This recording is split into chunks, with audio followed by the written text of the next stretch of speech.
Welcome to Sector for Abnormal Psychology. I'll be talking today about mood disorders.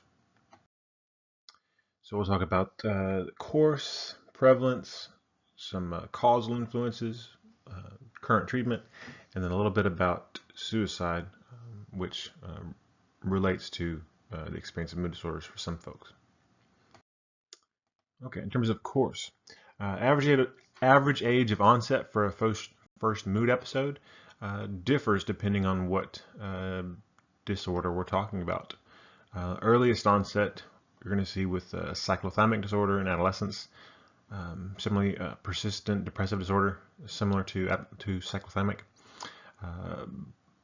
Bipolar 1 being next, 15 to 18. Bipolar 2 a little later. And part of the reason for that, you'll notice, major depressive disorder is in mid-20s, and the first mood episode for bipolar 2 is often major depressive episode, and that's kind of what pulls that average closer to where the average age first mood episode is for major depressive disorder. Whereas for bipolar 1, you've got a significant number of folks with their first episode being a manic episode. Okay, in terms of switching diagnosis, in terms of course, right? So if you have bipolar 2, so you start off with either a major depressive episode or hypomanic episode, and then that's followed by the other. So at some point you've had a major depressive episode and hypomanic episode. Okay, now you meet criteria for bipolar 2. Of those people that have had those two mood episodes with no manic episodes ever before, some, about 5 to 15%, eventually will develop a full manic episode and go on to meet criteria for bipolar 1 in the diagnosis switch.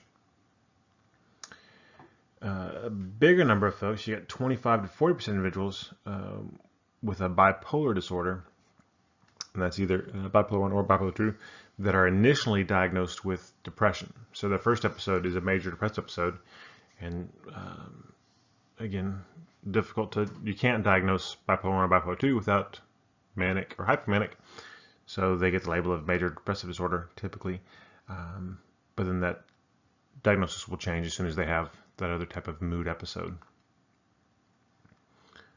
And then you've got approximately 50% of individuals with cyclothymia that eventually are diagnosed with a bipolar disorder, bipolar 1 or bipolar 2. So they've got that kind of long-term alternating between moods, between kind of hypomanic and depressive symptoms. Eventually, they'll have either a full hypomanic or manic episode, and usually also a major depressive episode. In terms of chronicity, bipolar disorders tend to involve more mood episodes than major depressive disorders, and it's pretty frequent for somebody who experiences a manic episode for that to be followed pretty quickly by a depressive episode. So it doesn't typically go mania, normal mood, then depressed mood. Often it's that spike of mania. When it comes down, the down curve doesn't stop till it goes below normal mood and goes to meeting criteria for a major depressive episode. So that's part of the reason why it has overall more mood episodes, in a year and in across the course of a person's life, which in some ways makes it a more difficult disorder to live with and to treat. But major depressive episodes, the episodes themselves, tend to be longer than manic episodes. Notably, for major depressive disorder, there's significant variability in the time between mood episodes. So you have this depressive episode for 2 weeks to a month to a couple of months, maybe 9 months. Rarely do you have a full year of meeting criteria for a full episode. Anyway, most episodes about a month, right? So with or without treatment, typically people recover to normal mood, right? After about 3 months, more than half of people have recovered to normal mood. But at some point, there's a pretty good chance that you'll have another major depressive episode. Is that going to be a month later, 2 months later, a year later, several years later? Depends, which is interesting. If you conceptualize this as from the kind of disease model perspective, well, whatever's happening, it should be happening with some uniformity across individuals. Okay, well, you're going to have an episode, then it'll be 6 months to a year, you have another one. Nope, it's all over the place, very individualized. As we'll see in a bit, a lot of what will determine if you have if and when somebody has a recurrent mood episode depends on what's going on in their life. So it's not like you just have this kind of genetic program for this schedule of mood episodes. There is definitely this biological, psychological, social interaction that's happening. In terms of prevalence, the lifetime prevalence for major depressive disorder, 16% at some point in their life, which is fairly high compared to a lot of the other disorders in the DSM. Persistent depressive disorder, that's that kind of dysthymia, chronic depression, lower at 3.5%, and then bipolar disorders, only 1%. So, and that surprises a lot of people because we talk a lot about bipolar disorder and it's portrayed a lot in the movies and in media, but it's relatively rare compared to unipolar depression. In terms of gender differences, we see women being much more likely to be diagnosed with major depressive disorder, but you've got similar rates for bipolar disorder. Again, bipolar disorders in general. And we'll talk about reasons behind that in a little bit. In youth, pretty rare in kids to be diagnosed with depression or bipolar disorder. In kids, talking about under 12. But depression is as common in adolescents as it is in adults. And obviously, if the average age of onset for bipolar disorder is in the teens, 15 to 18, it's also not, it's similar rates for adolescents, especially late adolescents and other adults. Looking at this group of kids, mood disorders we find are often misdiagnosed when they are kids and teenagers. Later, when they become adults, people are going to go, "Oh, yeah, sorry, you were depressed. Oh, you were manic. That's what was happening." They typically are when they're misdiagnosed, they're often misdiagnosed as conduct disorder or conduct-related disorders like oppositional defiant, maybe ADHD, because oftentimes, especially for young kids, they're not able to express that subjective component of a mood disruption, as well as adults are able to tell you that they're sad or despondent, right? They just act out because they're having these feelings they don't know how to deal with. And because of the lack of that communication, it also starts to stop a perception of kids and what role kids should play. If there's that still kind of mentality of children should be seen and not heard, that can tend to lead to pathologizing behavior in terms of, oh, you're not following the rules, and not thinking about what's going on internally for kiddos. For older adults, interesting. You see that the prevalence of major depressive disorder in adults over 65 is half that of the general population. You think, wow, it's fairly rare in older adults. But when you look at adults in nursing homes, you've got 14 to 42% are having major depressive episodes. And again, the lifetime prevalence for depression is only around 16%. Well, they're supposed to be half of 6, and they're supposed to be 8. What's going on here? And one thought is, well, maybe there's some underdiagnosis of mood disorders, particularly depression, in older adults. And some of this has to do with kind of ageism bias, right? Where if you see somebody who's they're older and they're sad, well, of course they're sad. They're old. It sucks to be old. Yeah, and all their friends are dead. Well, no, yes, there are some challenges that come with aging, and there is you do experience more loss the longer you live. But being depressed isn't normative, and if somebody is experiencing the symptoms of depression, even if they're over 65, they still have depression and could benefit from treatment. And it's not normative. It's not okay to go, well, that's just part of life. It's not part of life necessarily. It may be actually a pathological reaction to life. Bipolar disorder does seem to be, in fact, rare in older adulthood. And part of the reason for that is, unfortunately, you've got a higher suicide rate for individuals with bipolar disorder than with major depressive disorder. So they have a shorter life expectancy. And it's rare to have an onset of bipolar disorder in older adulthood.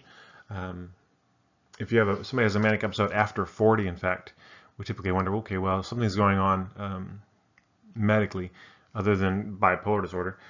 You know, maybe they have some sort of hormonal thing going on, some sort of tumor impacting their endocrine system, because this isn't typical to have that kind of course where it first starts in middle to older adulthood. In terms of difference across cultures, lots of variability.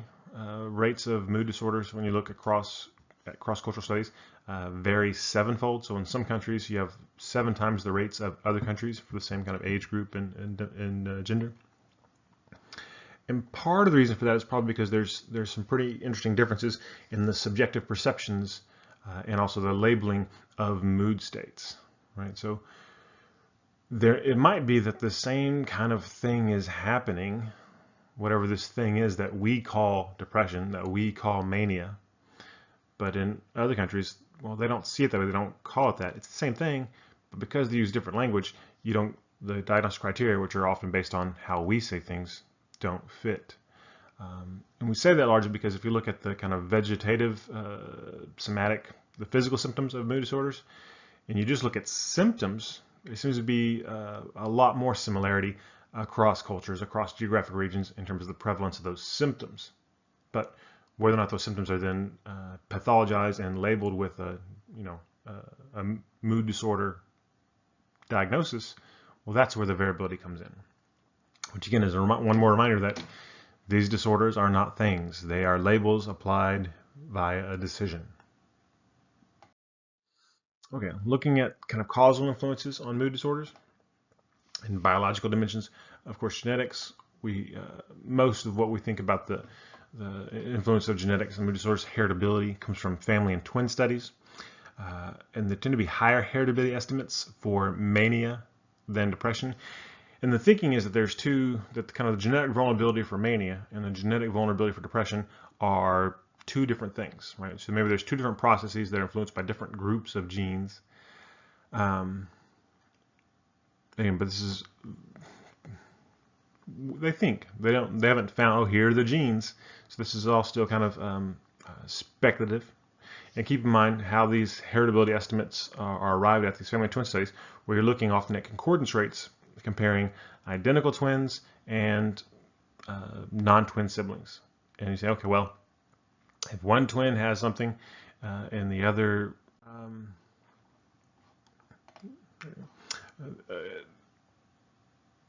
the genetic influence might be a general vulnerability, some researchers think, for depression and anxiety. Because again, you get higher heritability estimates if you broaden your category. Instead of going, okay, if bipolar family member, what's the concordance rates? Okay, here's the estimate. Okay, if you broaden it to, okay, they have bipolar, what's the concordance rate that somebody in the family is going to have, a mood disorder? Not necessarily bipolar, but a mood disorder. Okay, well, that's even higher. Okay, what if we look at if they have bipolar, what's the concordance rates for somebody in the family having a mood disorder or an anxiety disorder? Well, it's even higher. Right? So this leads you thinking that, okay, well, there's just some sort of genetic influence that probably relates to how we deal with stress and how we regulate mood that may be inherited, and it's not as specific. It's not disorder specific. It's more of a general vulnerability. But keep in mind, as I said, it's complicated. And even just looking at your book, there's some statements that if you read them close, you should probably pause and think, right? One of the things it says is if one twin has unipolar depression, the odds of the other twin having bipolar are slim to none. Right? So looking at these concordance rates, suggesting that this is kind of cited as evidence that unipolar depression and bipolar disorder are two separate things that have different genetic vulnerabilities, right? So if one has unipolar, odds of the other one having bipolar, slim to none. Now, a few paragraphs down it says, when two twins have a mood disorder, if one has unipolar depression, which we just said, there's an 80% chance that the other twin is also unipolar. Okay, which you think, yeah, well, yeah, this is more evidence that, yeah, depression and bipolar are different. But again, if you think about the math of that, that means that, well, these are twins where both have mood disorders. Well, if 80% have unipolar, well, there's 20% chance then that the other one has bipolar disorder. So if one twin is unipolar, well, 20 and their twin has a mood disorder, 20% of those have bipolar depression. 20% is not slim to none, right? Which the previous sentence, the first sentence we talked about, said. So keep in mind that whenever researchers talk about heritability, talk about genetic influences for any psychological phenomenon, there's this tendency, I'm not sure why it's there, but there's this tendency to overstate their findings and to generalize pretty broadly. Later on in the book, it talks about there's wide agreement that unique non-shared events, rather than the shared ones, that interact with biological vulnerability to cause depression. Now, why would that be the case? So again, that's saying that you've got two twins, and maybe one has depression and one doesn't, and that if one does and one doesn't, well, and again, the logic comes from, well, if the one doesn't have depression, they must have had unique experiences somehow, and that caused them to be discordant for depression. But the statement is that it's our non-shared events that interact with biological vulnerability to cause depression. Why wouldn't shared events interact with biological vulnerability to cause depression, right? If there's two twins and they both lose the same parent, isn't that shared event going to interact with their biological vulnerability to cause depression? Well, of course it is. But again, this sentence is based on this kind of misinterpretation of the statistical pattern. Whenever they find discordance, oh, well, if they're discordant, there must have been something unique in their environments. Maybe, or maybe your explanation of this kind of biological influence isn't as strong as you would like to believe it is. Okay, so just again, whenever you're looking at the heritability stuff for any psychological phenomenon, remember, it's complicated and they're probably overstating what the data can support. In terms of what's going on, things that genetics are probably influencing, it's largely has to do with the neuroendocrine system, right? We talked before about a couple of systems. One we'll focus on here is the HPA axis, the hypothalamic pituitary adrenal axis, which releases cortisol in response to stress. And then those cortisol is a hormone which can lead to the release of other hormones, can also lead to upregulation, downregulation of neurotransmitters. But what we've looked at more recently is how this kind of pathway, neural pathway in the brain and going down to the kidneys, how its activation over time, this kind of chronic activation of the stress response, can impact neuronal health, right? Because these substances that are released, some of them, as they affect other substances down this kind of cascade, including things like CRF, corticotropin releasing factor, impact the health of neurons and neurogenesis, right? So new cells being made. And for a long time we thought, no new neurons. It's like, well, some types of neurons, like when we look at glial cells, these kind of supportive neurons, yeah, they seem to be new ones made, and new ones need to be made to that keep other cells healthy and keep them functioning. But kind of chronic stress interferes with that, leading to cell decay, the impairing birth of new support cells, which again makes think about the kind of metaphor of the brain as computer. Your wiring decaying. Well, the signals aren't going to go as smoothly. It's not going to run quite like it should, and you're going to get some malfunctions, which again is one way to think of disorders as these kind of malfunctions of an operating system. Which again, the good news is, oftentimes, unlike non-organic systems, organic systems can self-repair given the right circumstances. All right, the neurotransmitters involved, of course, everybody talks about serotonin, but it's also norepinephrine, dopamine, and probably GABA, probably some glutamate in there if we really get down to it, talking about mood disorders. But the ones that are targeted the most in terms of the medications we'll talk about later, they're usually targeting serotonin and norepinephrine and somewhat dopamine. For a long time, people thought, oh, it's about levels, and oh, you got too much of this, too little of this. They're kind of moving away from that chemical imbalance, the old Galen's humoral theory, and now it's going to be more about activity involving these neurotransmitters. So they talk about serotonergic activity, norepinephrine, you talk about adrenergic activity, dopaminergic activity. So as these neural pathways involving these neurotransmitters become more or less active, and you have changes in the receptor sites of these neurons, right? We have upregulation and downregulation. We have basically about these sensors on the dendrites of all the neurons that will catch the neurotransmitters. Sometimes you see sensors shutting down. Okay, well, there's less sensors. That's downregulation. Sometimes you see more sensors, upregulation, where they're more sensitive. Now those systems are gonna be more active. And these changes in activity seem to be involved with pathological mood dysfunction.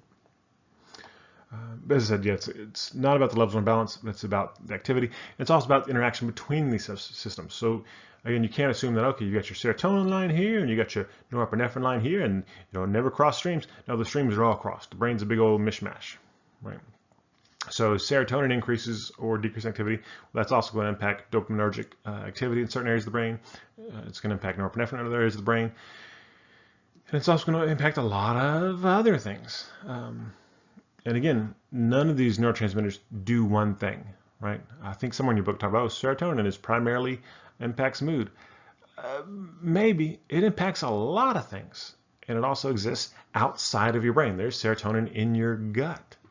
So again, these aren't depression molecules.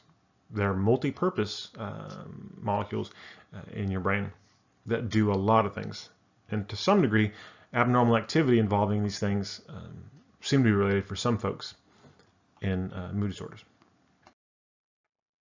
That's weird. Okay, looking at social cultural dimensions, stressful life events impacting depression. Think about this is in terms of what's going to determine the interpretation and context, how it affects you, is the stressful events that seem to be most likely to lead to depression are humiliation, loss, and social rejection, which there's probably some evolutionary reasons behind this one we're going to right now, but maybe think about those.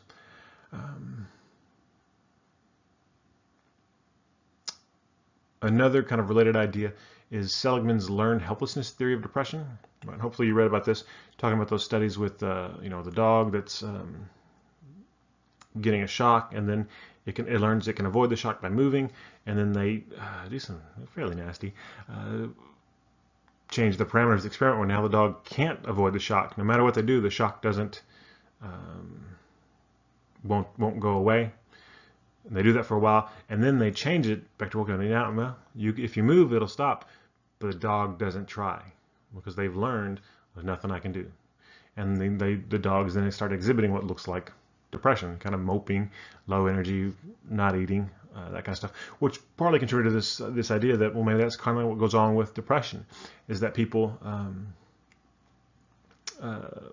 whenever they feel helpless, like they can't control things going on around them, that's what leads to this shutting down, a low energy experience of depression.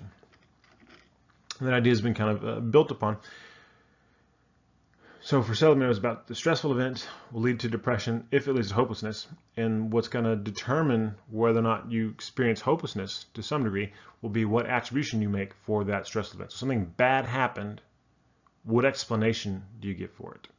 And three different things he looked at in terms of if your attribution was internal or external. So the bad thing happened and it's because of me, that would be an internal. Well, that's more likely to lead to depression. Or, so let's say, you fail an exam failed the exam, and that was my fault. That would be an internal attribution. Versus, man, that professor's an idiot. What a stupid test. That's an external attribution. Maybe not super accurate, but that's better for your mood. And then stability, so stable or unstable. So I failed the test. It's my fault. I'm always going to fail, right? Or I'm going to fail because it's about me. I'm stupid, and it's not going to change. Versus, it could be internal but not stable, and that might still be better. So yeah, it's my fault. Yeah, I didn't study, but I could study next time, right? So that would be, oh, this is a temporary deal. This bad thing happened, but it won't always happen. So if it's internal and stable, that's bad. And last one, if it's global or specific. So not just if you fail exam, wow, I'm really bad at differential equations, versus I'm stupid at school. Okay, I'm stupid at school is more global, and that's more damaging in terms of contributing to a sense of hopelessness and ultimately a sense of depression. So the attributions that are kind of thought to lead to hopelessness are those that are internal, stable, and global. And the thinking now, it used to be, okay, well, bad things happen, you make attributions, leads to hopelessness, is depression. The research didn't really bear that out in terms of when this bad thing happens, you make the attributions, here's depression. It's not that kind of proximal. It's more distal, where early on, you have some stressful events, kind of throughout childhood and adolescence. And when those things happen, you make these attributions. And as you make those attributions and you through via life, you test those attributions. You may think, oh yeah, I'm stupid. And then you have another chance to take a test. And if you do well, maybe that attribution gets challenged, it gets changed. Or you do poorly again, it gets confirmed. And you begin to build more stable cognitive models of yourself where, okay, now you have kind of these characterological, internal, stable, global attributions over time. Once those are in place, okay, now when a stressful life event comes in, and these are kind of more entrenched ways of thinking, now it's going to lead to depression later on. But it's going to require earlier stressful events that lead to the formation of these ideas. Which again makes sense as we later look at the more stressful life events you have, the greater risk there is for depression. And part of the reason being, okay, well, it's chipping away at maybe the default optimism mode in the operating system. So that's for depression. For bipolar disorders, it's a little different. Stressful life events can, again, obviously bipolar disorders can involve depressive episodes. So the same stuff applies for the depressive episodes. But for mania and hypomania, it's a little different. Interestingly, when something good happens, so again, instead of loss, like goal attainment, getting a job or a raise, something you've been looking forward to and you get it, sometimes that can trigger a manic episode or hypomanic episode. Another one is sleep disruption and schedule disruption in general. People, that travel and get jet lag, or sometimes we see some mood symptoms related to giving birth, because there's significant sleep disruptions there. Changing those circadian rhythms can put people at risk for experiencing a manic episode if they have bipolar disorder. And again, this isn't where, well, if you get your goals, you're going to develop bipolar disorder. No, this is more about if you have that vulnerability already, where you probably have, or this kind of potential for the disorder. These are just things that might trigger the mood episodes, not the disorder itself. Okay, looking at other psychological and social cultural dimensions. Other cognitive vulnerabilities, Beck's cognitive triad, right? So identifying that people that are, this is about depression, people that are depressed tend to think differently than people that aren't depressed. And the triad is thoughts about self, thoughts about the world, and thoughts about the future, right? And they tend to be kind of pessimistic, negativistic. I'm bad, the world sucks, and it's never going to get any better. Which you see some relationship here between this and Seligman's attribution theory and those kind of the learned helplessness theory and the attributions he talked about. And they're like cousins. They're very related ideas, but not exactly the same idea. And both seem to play a role in depression. And it's not just that people with depression tend to think this way, But if you follow people prospectively, you can kind of chart out, okay, as we see increases in these types of thoughts, this type of thinking, we have some predictive validity to predict the occurrence of depressive symptoms and depressive episodes. Beck and other cognitive psychotherapists also talk about cognitive distortions or errors in thinking that occur with depression. Things like overgeneralization, black and white thinking, personalization. So overgeneralization, again, would be kind of like that global attribution where something bad happens, you think, okay, yeah, the pipes are leaking in my house. Well, everything's falling apart. The world, nothing is ever going to be okay, and you start to catastrophize and apply one negative thing to everything. Personalization, that's the tendency to personalize negative things. So you're walking down the street and your best friend is walking the other way, opposite side of the street, and you wave, hey, and they don't wave back. And if you automatically think, oh, they're not my friend anymore, they hate me, I've done something stupid, and they're ashamed to see me. Okay, well, that might be a cognitive distortion, right? Because there's other explanations. Hey, they didn't see you, they're on the phone, they have their earbuds in. That's weird, huh?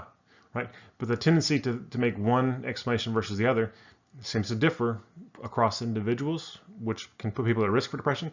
And once people are depressed, they tend to make more of these errors in thinking.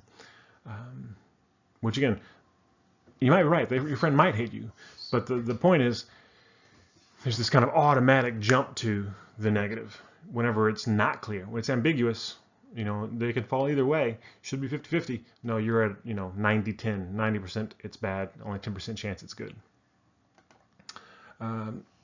Related to this, other researchers have talked about negativistic schema, right? And the schema is this cognitive structure in your mind, right? If your mind is a thing, where you have this kind of collection of ideas and assumptions about the way the world works.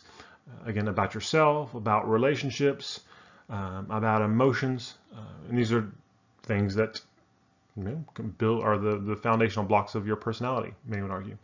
And the thing being that some people develop negativistic schema. So there are these patterns of thought, not just ideas, but kind of larger, more well-established assumptions and beliefs about how the world works that are pessimistic. And again, that puts people at risk for experiencing depressive episodes. Then there are obviously some interpersonal factors and social behavior involved. Excuse me. Social skills deficits can lead to relationship conflict. And we see that relationship conflict increases the likelihood of experiencing depressive symptoms. Introversion. People who are introverted are at greater risk for depressive disorders, as well as anxiety disorders, right? And part of the reason for that is, part of the reason is they tend to be more introspective, and the more time you spend in your head, that increases the risk for depression. The other part is they also tend to be more socially isolated, which again, having relationships seems to be protective for mood disorders. Related to that, marital dissatisfaction in depressive symptoms has this kind of two-way relationship where marital dissatisfaction can contribute to depressive symptoms, but so too can depressive symptoms contribute to marital dissatisfaction, right? And we notice some gender differences here, and these are, again, broad strokes. Where typically men will withdraw when depressed, right? So if they're in a relationship, they're married, and they're experiencing depression, they pull back, withdraw into themselves, which can cause dissatisfaction because the partner obviously doesn't want them to withdraw, wants them to be there with them. And the idea being that, women don't withdraw, but they're particularly vulnerable to experiencing depressive symptoms when their relationship has problems because they tend to be more relationally oriented. However, keep in mind that if you're looking at a couple that neither one has ever experienced depression before, and then that relationship ends, which one is more likely to experience depression for the first time? the man, not the woman. Which again, part of that would be, statistically speaking, more women in those relationships, these hypothetical relationships, who have already experienced depression because they have a higher likelihood of being diagnosed. But in terms of first experience of depression, relationship loss seems to affect men even more than women, which is interesting. Okay, related to this, there's gender imbalance, right? So you've got a disproportionate number of women being diagnosed with depression, major depressive disorder, compared to men. Again, not so for bipolar disorders. It's about equal. So why? Right? If these things are these kind of largely biologically influenced, genetically determined things, how come one has this gender difference and the other doesn't? Was it genes related to being a woman? Well, no, it doesn't seem to be that. It seems to be a lot of social cultural stuff. And a lot of it has to do with the thinking is control and power. That men, particularly in the U.S., are socialized to have a strong sense of agency and to embrace their ability to control things and their power, and they're given more power economically, societally, on average, than women. And then that tends to protect them from depression. Because again, if depression is influenced by the sense of helplessness, right, going back to Seligman, where these bad things happen and I can't do anything about it, men are trained not to think that no matter what happens, I can deal with it. I'm a man up. Whereas women are trained differently, right? Society has different messages and rules for them about being relationally oriented and taking care of others. And again, if a relationship isn't going well, it's probably your fault, right? Which tends to put you at risk for being more helpless and having a lower sense of control. And one kind of interesting finding that supports this idea that, okay, it's about control and power is that if you look at women who are married and working full-time outside the home, they're equally likely to be depressed as married men who are working. So there's no difference there. So these women who are in relationships and they're working outside the home where they can experience more agency, control, and power, more social equality. Okay, well they're not going to have this huge discrepancy, gender discrepancy, where they're way more likely to be depressed. So again, it's probably not, oh well, yeah, women get depressed because it must be it's their uterus that's what causing depression. No, it probably is a significant social, psychological, cultural impact where all people have some risk for depression, but that risk is increased for women because of these other outside influences. Keep in mind too that everybody experiences stressful events. A lot of people struggle with dealing with them. One idea is that when women struggle dealing with them, it manifests as depression or anxiety. And when men struggle with dealing with them, it manifests as substance abuse, right? Because men are much more likely to be diagnosed with a substance use disorder, in particular alcohol-related disorders. So maybe these substance use issues in men are really the same phenomenon that we're seeing in women with anxiety and depression. They're just, taking their, I'll take action, I will do something about it. The something is, I will drink 10 beers. Okay. So maybe that's what's going on. Okay, as we kind of alluded to before, social support is important. It's one reason that you see introverts being at greater risk. But it's not about having 1,000 friends. It's just about having someone to confide in. It really seems to be about depth of a social network is more important than breadth. Even if you have just one friend that you can share feelings with, that is a significant protective factor, particularly for depression, than if you don't, right? Somebody has one close friend they can confide in, less likely to experience depression than somebody that has 10 kind of superficial, Facebook friends. But overall, social support does seem to play a significant role, particularly with depression. Okay, in terms of medications, the antidepressants, Most common types, the selective serotonin reuptake inhibitors, serotonin norepinephrine reuptake inhibitors, monoamine oxidase inhibitors, and the tricyclics, the TCAs. So kind of looking at these in reverse order, the TCAs, some of the oldest, and it's interesting because TCAs, the tricyclics, are actually SNRIs. They're selective serotonin norepinephrine reuptake inhibitors, which what we refer to as SNRIs, or like second generation SNRIs, because they're take away some of the negative side effects of TCAs.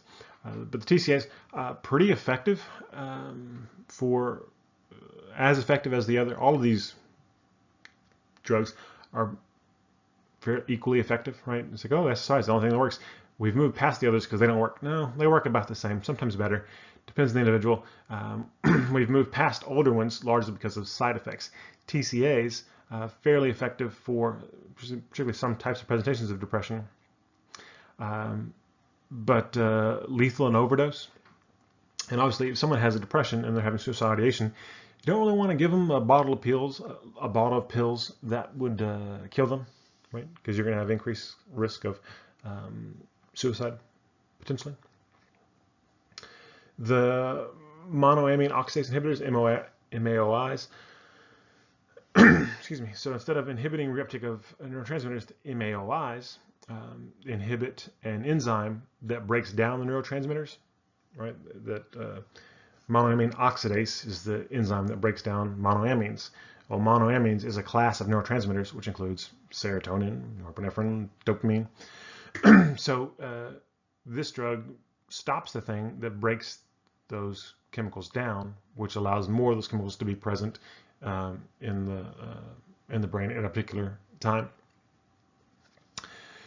So what's used now primarily are the SSRIs and the SNRIs, which again are inhibiting the reuptake of serotonin and norepinephrine so that those neurotransmitters can stay in the synapse longer, causing the neurons to fire longer. But again, the effects of these drugs don't seem to be about just, okay, we've got more of the drug, it's firing more now the brain's going to be different, right? It's really about that happening for a while, leading to some changes in the way those neural pathways are working. And we know that because when you take these drugs, it's not a day or 2 days or 3 days and you suddenly feel different, right? Even though we can see changes in the activity. Okay, yep, there's more serotonin in the synapse now pretty quickly. Like, they don't take that long to get to your brain and do their thing. But they have to do their thing for a while before we see any changes in symptoms. We're looking like a couple of weeks, a month, which suggests that it's not just more serotonin, more norepinephrine in the synapse. There's some sort of secondary cascade that has to happen that takes a while to build up some momentum.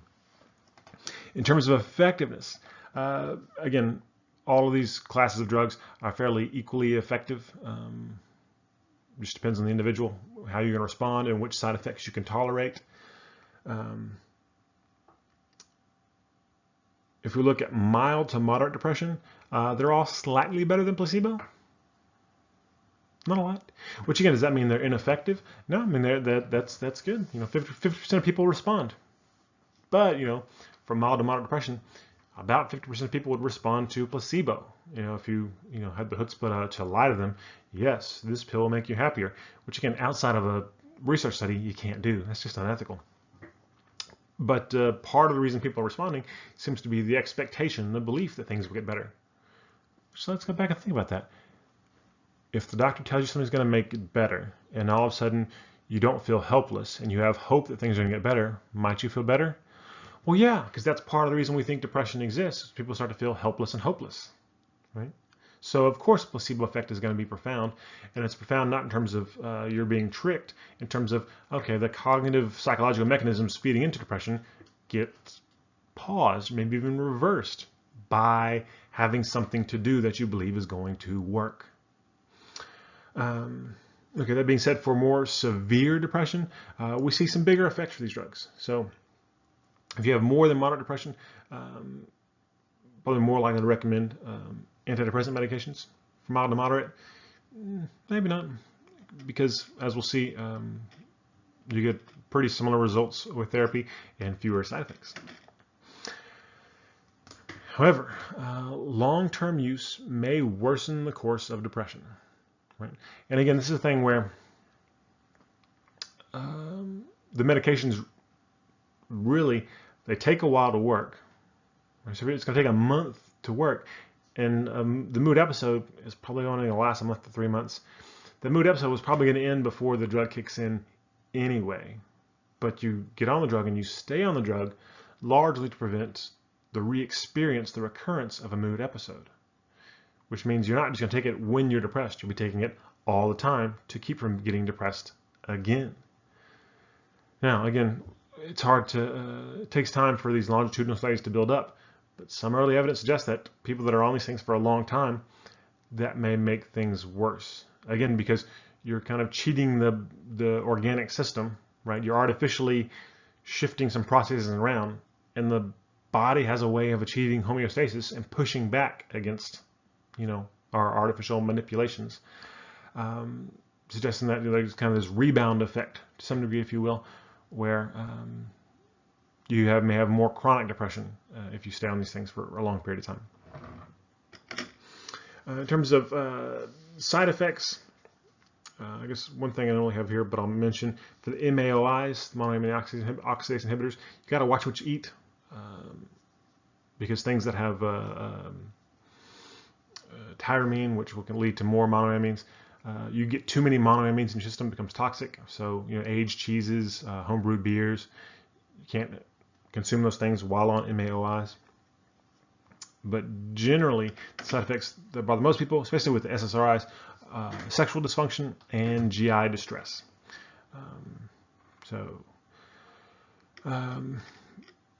If you're depressed and then you take medication to make you feel better, hey, I feel better now, I think I'm going to go meet someone and have some fun. Nope, not going to happen. Lack of sexual drive, or the drive's there, but the physical mechanism isn't working. That might lead to some interpersonal distress and then feed back into depression and a sense of helplessness. So a problematic side effect, to be sure. Some of the drugs, especially the older ones, TCAs, can have anticholinergic effects. Things like dry mouth, constipation, blurred vision, not pleasant. And antidepressants in general are typically contraindicated for bipolar disorders because they can trigger mania. Interestingly, this is how some people are diagnosed with bipolar disorder. Is they come in, they present with depression, they're given antidepressant, and then while on the antidepressant, they flip and become manic. People go, oh, my bad, they had bipolar disorder. Which again, people that even don't have bipolar disorder might experience some hypomanic symptoms when they're first starting antidepressants, but they won't typically flip into full mania unless you have that vulnerability again for bipolar disorder. Okay, medications for bipolar disorder. First line treatment for a long time and still is lithium, right, which is a salt, generally referred to as a mood stabilizer. How does it work? Well, nobody knows. I really don't know. Lots of theories, but the actual biochemical mechanism for how it regulates mood, we don't know. The effect is it kind of keeps a lid on mania, a ceiling on the mania, and also to some degree a floor on depression. So think about these mood swings going up and down. It kind of just cuts off the top part and the bottom part of the curve. So might that make it more difficult to experience joy when something good happens? Yeah, because the drug can't distinguish between pathological mania and normative excitement and joy. It just tamps down on everything, which makes medication adherence a bit of a problem, right? If you can't feel the full range of human emotions and you're used to having really big emotions, that's a shift. Another thing, lithium is toxic at high levels, well, even at fairly low levels. So when you're first getting dosed, you got to go in regularly to get your blood levels checked to make sure you don't have toxic levels of lithium in your system, right? Because they start low. You start with the lowest, a dose that we don't think will cause any harm, but probably also won't have a therapeutic effect, and they slowly inch up to where they can get to a therapeutic dose, but they want to inch up. They don't want to go too far. So if you go too far, okay, well now you're going to have a toxic reaction and potentially be fatal. And again, giving you this amount in a pill, how much is going to be in your bloodstream? Well, it varies individually based on your metabolism and all these other factors, and that's why they have to monitor it for a while when you're first starting. Valproate, also known as Depakote, is another alternative salt, which similarly has similar efficacy. And again, works pretty good for keeping people from having recurrence of mania, and also at treating acute mania. If somebody's manic, give them lithium. 2 weeks, they won't be manic anymore, and they'll have a kind of a normal mood. But again, medication adherence is a problem, so people end up trying other things. Interesting, even though we just said antidepressants is not really recommended. Well, sometimes you try it, but when you do, it's typically an antidepressant combined with something else, an anticonvulsant, anti-seizure medication, or an antipsychotic, like one of the second generation neuroleptics.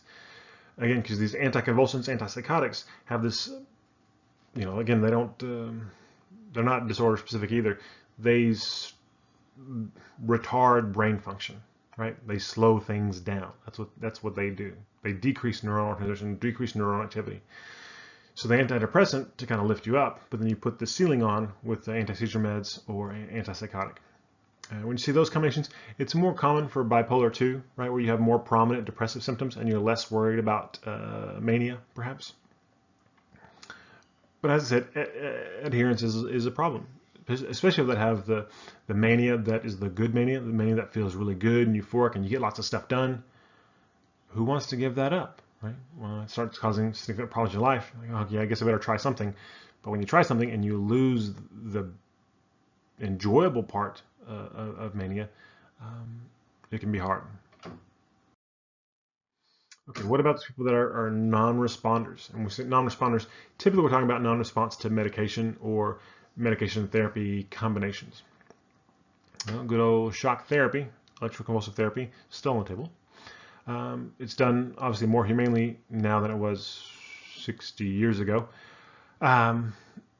So they give muscle relaxers or some other anesthetic before applying the shock, so you're not hurting yourself, breaking your bones when you're jerking around. Typically requires multiple administrations. Will likely affect memory, definitely short-term memory. There's going to be short-term memory loss. Most people recover the memory loss, but there's some evidence of ongoing memory difficulties if you have multiple administrations where you're applying electrical current to the brain. Fairly high relapse rate, which again, is that because the treatment's not effective, or is it because you're looking at people that have the most severe end of these disorders? It may be both. I think the most troubling thing to me is, well, the mechanism is still unknown. Why does zapping your brain work? I don't know. It works for some people, and again, works for some people for a lot of things, right? And this is typically more for used for non-responders to depression that bipolar disorder, but also used for OCD, even eating disorders. These seem to be very different things, right? Why would this work for all of them? And again, kind of opposite of placebo. If there's this huge thing, we're going to do this procedure, and there's people in white coats, and there's medications involved, and there's multiple treatments. Okay, maybe part of it is kind of this type of placebo effect where I expect it to work because there's a lot going into it. And one of the newer, I'm doing air quotes here, newer things, transcranial magnetic stimulation, which again, I think there's going to be a new wave of popularity with this for a variety of disorders. We'll see. It's got similar effectiveness to electroconvulsive therapy for non-responders for depression, but less severe side effects, some headaches, and maybe it increases cerebral blood flow, and that's why it helps some people. But again, they're guessing. There's not a really firm theoretical foundation for why applying magnetic waves to targeted areas of the brain should change the psychological behavioral phenomenon we're talking about. But maybe. Okay, therapies, CBT, cognitive behavioral therapy.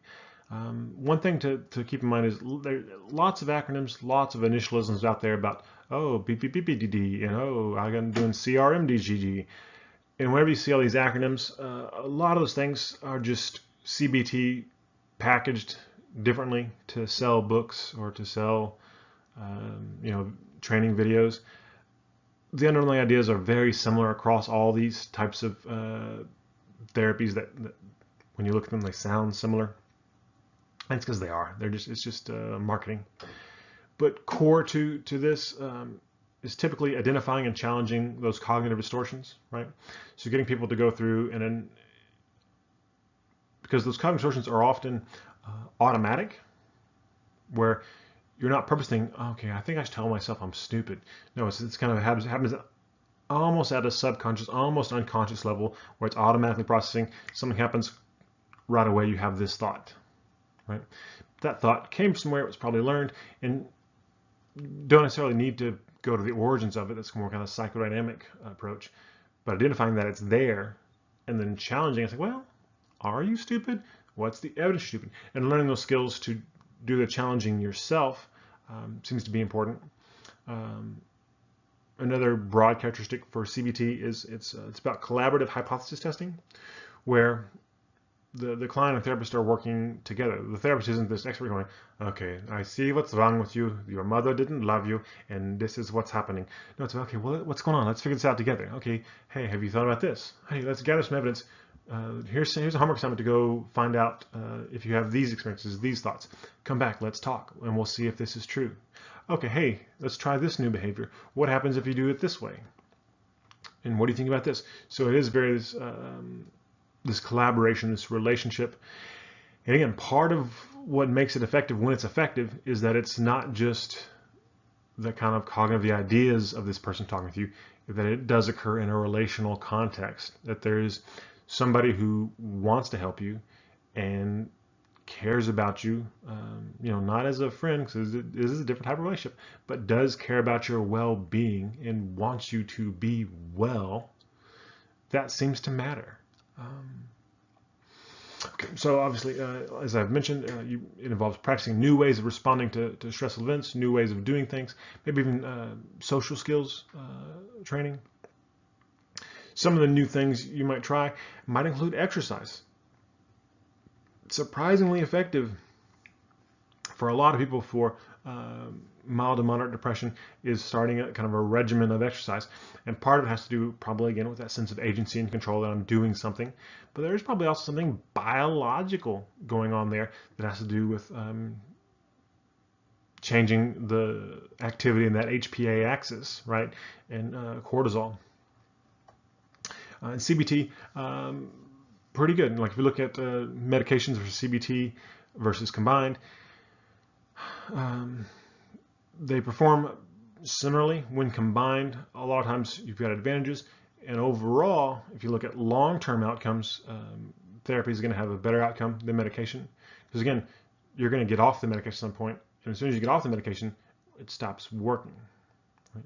Whereas therapy, you stop going to therapy, that therapy can keep working if it's led to a change in the way you are thinking about the world and being in the world. Then you'll hopefully, if therapy is good, those changes will persist. Here's an example of a thought chart,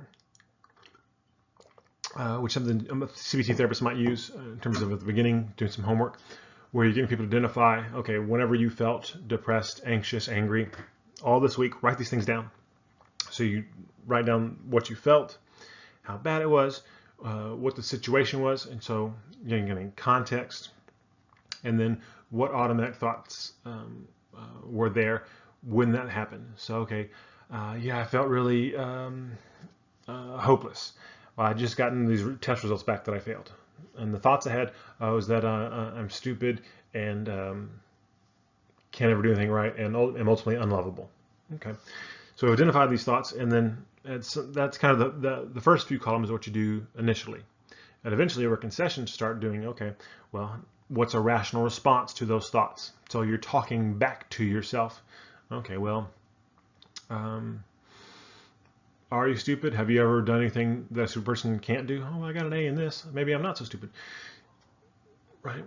And so you get them to generate those rational responses and rate how much they believe them. And then eventually, okay, now that you've generated the rational response, think back to the negative thought. How much do you believe it? How do you feel? And what can you do next? Right?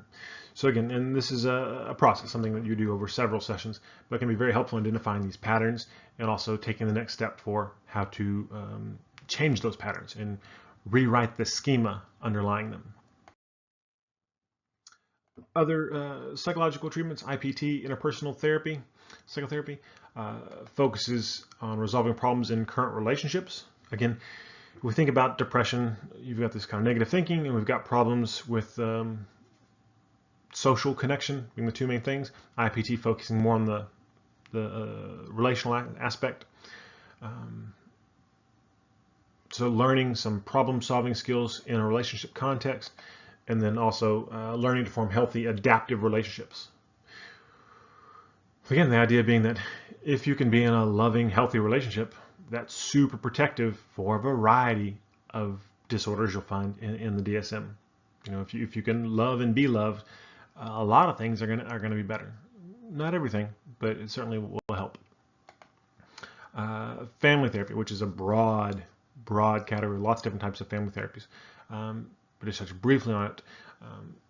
One thing about it is, if you have an individual with a diagnosis in a family therapy context, that's often seen as a symptom, not of kind of pathology in the individual, but of systematic dysfunction. Okay, if this child is depressed, this wife is depressed, what's going on in this family system that symptom is serving? Okay, they're depressed because it's distracting from this other problem, and it's serving a purpose to keep the system running. Well, they need to be depressed for the family to work the way it needs to work, but it's costing, you know, this individual stuff, and it's probably costing other members something as well. So it's a change in the shift of focus on where the pathology lies, and there's a focus on promoting not health roles, but healthy roles, healthy familial roles. So we're talking about like parents and kids, where the kids aren't parentified, where you have the parents kind of up here and the kids down here, where the parents are asking the kids for advice and help. Parents are talking to each other for advice and help. And so kids can be kids. Avoiding triangulation, where when two people have a problem with each other, they talk about it directly rather than talking about it through a third party, making this triangle, you know, where like, you know, dad will use the kid to attack the mom, or mom use the kid to attack the dad, getting rid of those unhealthy patterns and increasing more direct, positive communication. Again, because depression has this huge relational component, fixing these kind of relationships and these systems can help with an individual's experience of depression. Psychological treatments for bipolar disorder. Again, one of the primary points of emphasis is often medication adherence. Because even more so than with depression, it seems that medication is needed to prevent relapse of manic episodes, especially if you have these severe manic episodes. They can be somewhat dangerous. So those individuals often will need to be on some sort of maintenance regimen. In terms of what you can do therapeutically, one approach is interpersonal and social rhythm therapy. And this is where the focus is maintaining a regular schedule. So eating at the same time every day, going to sleep at the same time every day. Because remember we talked about those sleep disruptions can trigger manic episodes. So it's some psychoeducation to, you got to be on a regular schedule, right? But it's also about learning to manage interpersonal conflicts. That's why you get it's interpersonal and social rhythm. So get those rhythms where you have predictability, but also have a way of managing interpersonal conflicts so that those are also more predictable. Because again, if you're going from mania to depression, if you're in a relationship with that person, that can be difficult. You're not sure which person you're gonna get. You're gonna get the high energy happy person, or you're gonna get the depressed person. Obviously, that's gonna impact how you experience the world. It's gonna impact how you experience them, and there's some kind of interactions, synergistic effects there that if you can kind of teach some conflict resolution skills, it can make navigating that easier and kind of riding the small waves more manageable, which will make it less likely we'll have these big crescendos of mania or dips down into depression. Come back to family therapy. It can be helpful for bipolar disorder, particularly in terms of psychoeducation of family members, teaching them about, okay, when this happens, they're not being purposely being a jerk when they go do these things. They might be manic, and understanding what mania is, understanding what depression is. Whenever they say, no, I can't take out the trash, I can't get out of bed, it may not be being lazy or obstinate. They may be severely depressed right now. So realigning some expectations, but then also changing those patterns of interaction that might trigger mood episodes, right? And of course, CBT can also be helpful, primarily though, in terms of helping with the depressive symptoms that can occur in the course of a bipolar disorder. Okay, last things we'll talk about would be suicide. In terms of demographics, ethnic groups, whites and Native Americans have the highest rates by far than any other group. Women make more attempts than men, but men have higher completion rates. So why might that be? The thinking has to do with typical method of attempting, which again is probably some social cultural influences there. Men tend to use more violent methods, which tend to be more successful when they try them, hanging, shooting. Women using less violent methods, pills, which again, it's one of those consistent gender differences. Men in general tend to engage in more violent behavior towards others and towards themselves than do women when we look at kind of overt behavioral violence. Older white men, arguably the greatest risk group.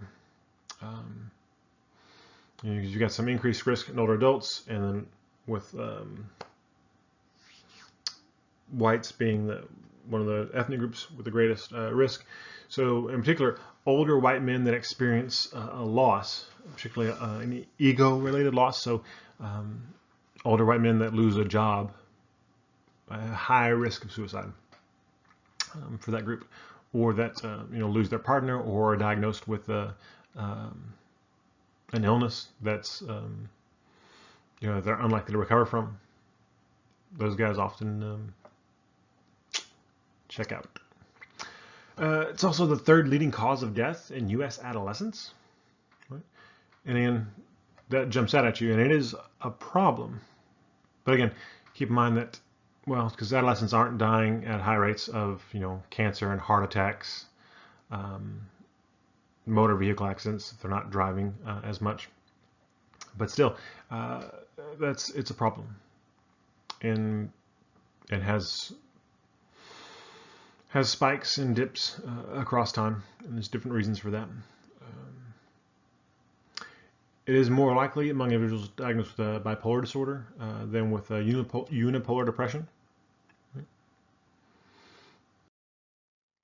We look at the risk factors, all things we just talked about, obviously. Also, family history. If anybody in the family has committed suicide, that increases the risk for the other family members, particularly if a sibling has committed suicide. Impulsivity is a risk factor, and I put in here substance use because it depends on the type of substance. Some substances can make you more impulsive, right, and impair decision-making thought processes. Because again, we're talking about mood disorders, and so, mood disorder is a risk factor. But not everybody who commits suicide is depressed. Not everybody who's depressed commits suicide. But if people are experiencing depression and a sense of hopelessness, with suicide, it's interesting because the depression seems to be fairly chronic, but the suicidal ideation seems to wax and wane. When people get close to it, usually they get scared and they go away from it. And they go back and forth, back and forth. I wanna die. No, I wanna live. I wanna die. I wanna live. Like, I'm definitely depressed, but still back and forth on the suicidal intention. And so the ones that attempt or complete tends to be if you have that impulsivity, right, where you're going back and forth, and okay, boom, the impulsivity triggers the attempt. Or two people can have the similar experience, but they can go back and forth. But if one's more impulsive than the other, well, they're obviously more likely to act on it when they are in that kind of shadow period. Hopelessness being a significant predictor of suicide. So beyond just depression, so maybe I'm depressed and I feel like I can't do anything, but I don't know, maybe it'll get better. I don't know. Okay, well that's good. Versus that it's just never gonna get better. There's no point. Okay, now I'm worried. Right. So the more that hopelessness is present, the greater the risk of someone taking their own life. And then stressful life events, particularly those that are experienced as shameful or humiliating. And again, this is where context matters. If somebody's the victim of sexual assault, if they get angry about it and indignant about it, and they shouldn't have done that, how dare they? Much less risk of suicide than if they internalize and go, how could I have put myself in that position? I'm so, stupid, dirty, broken, whatever it is. Then you've got this increased risk of suicide if they're internalizing that and using those negative self-messages. In terms of assessment and treatment, if interviewing someone, you want to know about the degree to which they have a plan, and you're looking at the specificity of the plan. It's like, oh, no, sometimes I just feel like it'd be better if I weren't here. If you're thinking about killing yourself, yeah, how would you do it? I don't know. Maybe just, pull off the road somewhere. I don't know. Okay, that's a fairly vague plan. Lower risk. Not no risk, but we're going kind of, green light to yellow light to red light. Okay, green to yellow. A little worried. Versus like, okay, well, yeah, I've got, I'm going to drive off the road at this canyon on a Sunday because I know there's no traffic there and I don't want to hurt anybody else. And probably they won't find the body till Monday, and I've already told people goodbye. And okay, well that's a fairly specific plan. I'm more worried. And then the lethality of the plan. So I think I'll probably take a handful of Tylenol. Okay, well you may have a tummy ache, but you're not going to kill yourself. I'm less worried. Versus, I would shoot myself. Okay, that's a more lethal plan. So if you do make an attempt, there's less likely chance for recovery or rescue if you have a more lethal attempt, which again increases the risk. And then the timeline. If they've got a specific timeline and a close timeline, yeah, it's going to be this week. I've decided. I'm kind of to like, I don't know. I mean, I've thought about it maybe, but we'll see how this week goes, see how the month goes. I've got something coming up. If they can project themselves into the future, it's lower risk than if they're no longer doing that. Again, assessing hopelessness, and the greater the degree of hopelessness, the greater the risk. And also assessing that degree of agitation, right? And this is a tricky one because it depends on where you're catching them in this kind of suicide cycle, where if they're kind of highly agitated, depressed, but also upset, and they have some energy, okay, that's a risk for, okay, they may go do something impulsive and go do something stupid because they're depressed, but then also angry, but the anger's turned inward, they may hurt themselves, and that's a risk. But if you have people that also were agitated, but now they're not, and they're really kind of at peace, like, yeah, you were really upset last week. Yeah, but it doesn't matter anymore. And now they're super calm. Well, they might be super calm because they've decided to act, and they're here to say goodbye. And so that's a tricky one to assess. So it's where high agitation can be bad. Low agitation could also be bad, depending on the context. If it's a shift where they were agitated, but now they've come to this kind of peaceful resolution of taking some action. In terms of treatment, no harm contracts and safety plans. No harm contracts are something that therapists for a long time have people sign where you agree, don't hurt yourself till you come back and talk to me next week. I don't recommend using these. I don't think they're that helpful. Instead, I recommend safety plans. So if somebody has suicidal ideation, give them a plan for, okay, when you have these thoughts, here's things you're going to do. And it's something you work collaboratively with them to set up, where you're asking them to identify, okay, what can you do without reaching out to anybody? Because sometimes you're embarrassed about talking about these things. Oh, I could try playing a video game, watch a movie, take a bath. Okay, here's all these things. I could go to the mall, go be in public. Maybe that'll help. Okay, if that doesn't work, what do you do? Okay, I could call this person just to talk. Okay, then if that doesn't work, what do you do? I call this person, tell them I'm suicidal. Okay, if that doesn't work, what do you do? I call my therapist. I call 911. Right, and you go through on all this checklist of this kind of hierarchy of things they can do to stay safe, which is much more helpful, in my opinion, than just saying, "Hey, promise me you're not going to hurt yourself." Instead, saying, "If you have thoughts of hurting yourself, what are you going to do?" So a safety plan is something you can do if you're doing that assessment and it's kind of yellow light, but it's not red light. There's some risk here. They're having some suicidal thoughts and ideation, but there's no imminent danger. They're not about to hurt themselves. If you believe they are in imminent danger, about to hurt themselves, then we're required by ethics and laws to break confidentiality and report to authorities to keep them safe, and that leads to a brief hospitalization. So when that happens, you often take it to the ER, and they're assessed by a mental health care provider of some sort. And depending on the setting, they either stay at that facility or they'll be transported to a psychiatric facility if there's one in the area, where they'll be kept for observation for 24 to 72 hours, depending on what happens. And again, depending on whether or not they go willingly or not willingly, you have to get police or physicians involved to hospitalize people for against their will for 24 hours.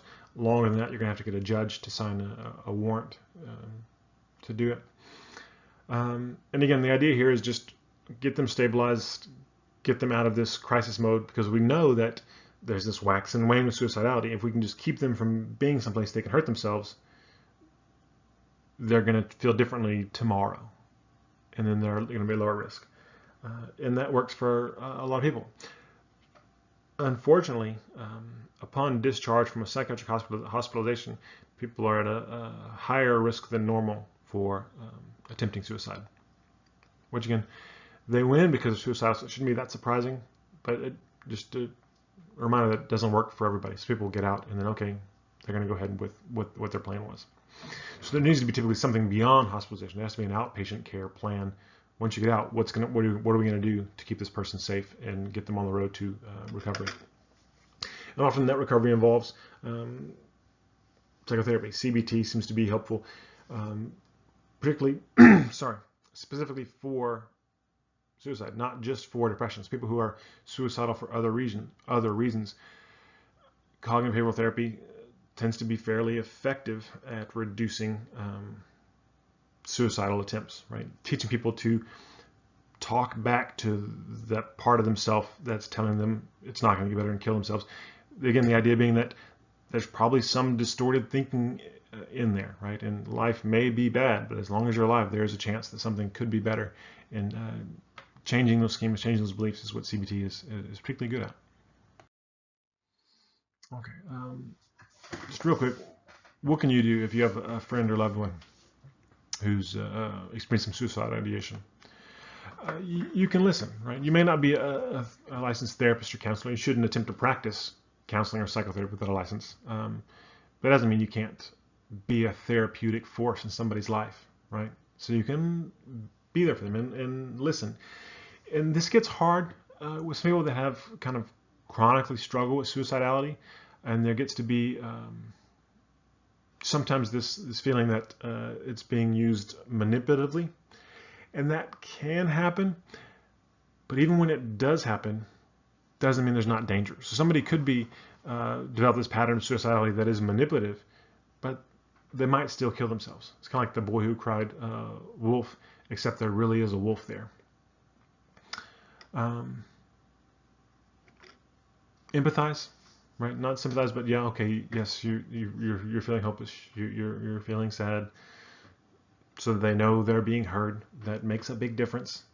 And then don't worry so much about telling them what to do, giving advice. Just ask questions. And particularly if you can't ask questions about the future to kind of orient them to the possibility that this could get better. Hey, didn't you say you always wanted to go to art school, that you always wanted to have your own business? Have you thought about doing that? You know, whenever the perfect person for you, what do you think they're going to be like that you're going to meet someday, right? Helping them project themselves into the future can be helpful. That being said, so these are things you can do. You don't have to. There's no legal, moral obligation to do this for anybody. And if you do, don't do it alone. Don't try to be the solo lifeguard, especially people that struggle with kind of chronic suicidality, because it will grind you down and you will come to resent them, and it'll be hard. So it's about enacting a larger social network to make sure that there are other people around that know about this person is struggling, right?